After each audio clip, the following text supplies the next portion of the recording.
I want to start with the death of an icon in the comic book world, Marvel Comics icon Stan Lee, who passed away this week at the age of 95. We should all be so lucky to live to the ripe old age like he did of 95. He is widely credited as the brainchild behind many of the comic book and superhero characters that every single person pretty much listening to this podcast, you've heard the names, Spider-Man, Captain America, Iron Man, the Incredible Hulk, X-Men, the Fantastic Four. I mean, these names are so ubiquitous, I think everybody has at least heard of them at some point. And his involvement in the comic world dates all the way back to the 1930s, so he's been involved in it for a very long time. I do need to make a note here, though. I said, he's credited as the brainchild of all these characters.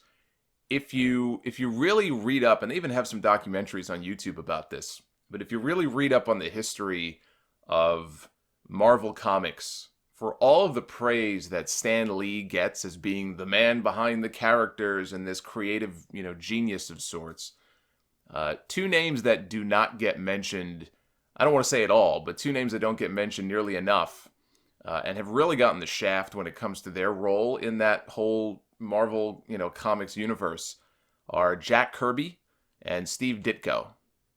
They were two writers and artists who, they would tell you that Stan Lee's role in the creation of those characters is way overblown. Kirby passed away, I think, back in 94. And I think Ditko just passed away recently. I know he was living here in the city, and I think he just passed away as well. And Kirby and Ditko had their own issues. They also argued amongst each other about who was responsible for some early Spider-Man stuff. So there was a lot of infighting like that. I'm not going to get into the minutia of it all. The point is, Stan Lee doesn't deserve all of the credit for creating that universe. He definitely deserves credit, but if you mention his name, I think it's only fair to mention the name Jack Kirby and the name Steve Ditko as well. But the name Stan Lee was a play off of his birth name. His birth name was Stan Lee. I just wanted to mention that because I don't know why I never put two and two together to figure that out. Obviously Stanley, and all right, we'll call him Stan Lee. And kind of how it took me a while to figure out that if you add the letters S-T-E-R to the end of my last name, you get Solomonster. Sometimes it just takes a while to figure these things out. He was not always the greatest businessman. All those Marvel movies, most or all of which I think he's got a short little cameo in. Those movies have made, I had to look it up because I knew it made a lot of money. These movies have made a combined total in excess of $24 billion. Don't let Stephanie McMahon know, it'll break her heart. Like I said, it was last week or the week before, this is one of the greatest business deals ever brokered that Disney pulled off here. But yeah, actually it's almost $25 billion between all of those Marvel films and counting. And yet, Stan Lee made a deal about 20 years ago, signing over his percentage of each film's gross profits in exchange for, I think it was in exchange for a flat fee. I know he sued Marvel in the early 2000s, but in the end, he ended up getting a one-time payment, I think, of $10 million. And look, I'm not going to cry for somebody who had a check cut for them in the amount of $10 million.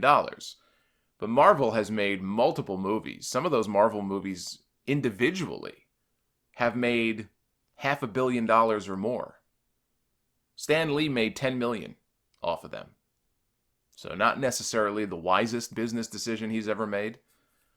But when I was a kid, people were asking me during the week, did you read Marvel comics when you were a kid? Do you still read them? I haven't read comics in a very long time.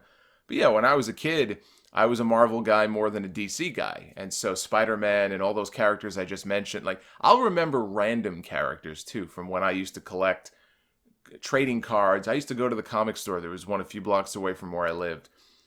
And it was one of the first places I was allowed to walk to on my own. And I remember going there, and they had quite the racket going. They would sell these holograms. I don't know if holograms are still a big thing. It was just a card, but it was a hologram. And to a kid, it's the coolest thing. One hologram, depending on who the character was, could cost you $10, $20. Probably took them 10 cents to make it. But I'd go and I'd buy the holograms. I'd wait for certain comics to come out. Then it became Magic, right? Magic the Gathering became the big thing. But yeah, man, I used to be into all that stuff. I remember when the 2099 series of comics came out. And you had Spider-Man 2099, and I think they had a few of them. A couple of characters got the 2099 treatment. Again, I don't know if that's still a thing or not. Wizard magazine, I'd be like, oh, I got to check how much all this stuff is. How much does all this stuff cost? Because I have this, and as though I was ever going to sell it. Of course, I never did. But yeah, that was big. That was big for me back when I was younger. And yeah, it's funny. Just last week, I was on the podcast talking about that Disney acquisition. When they acquired Marvel, and the billions upon billions of dollars that those movies have made. So his passing this week was a very big deal.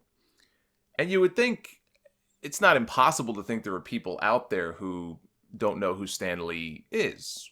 Not everybody is necessarily going to know, but there was one piece of audio. I just want to play it for you real quick. It's just here in New York. I'm sure some of you at least are familiar with the name Mike Francesa. And Mike Francesa has been a sports talk radio host now for probably, 100 years, it feels like. He's one of the most miserable people you'll ever see in your entire life. I was never a huge fan of his. He used to have a show called Mike and the Mad Dog with Chris Russo. Russo left to go get his own show on Sirius, and so Mike was on his own. And he retired, and then I think within months he came back. He's quite the character.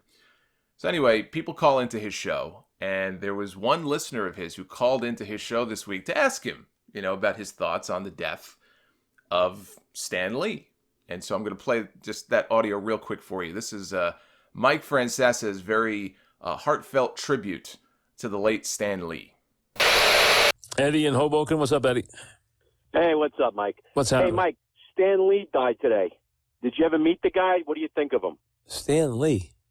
Yeah, Stan Lee. I don't Never know who heard of he Stan is. Lee? Don't know who he is, no. Jesus. Who is he? Who is he? Who is Stan Lee? He was one of the creators of Marvel Comics. Oh, who cares?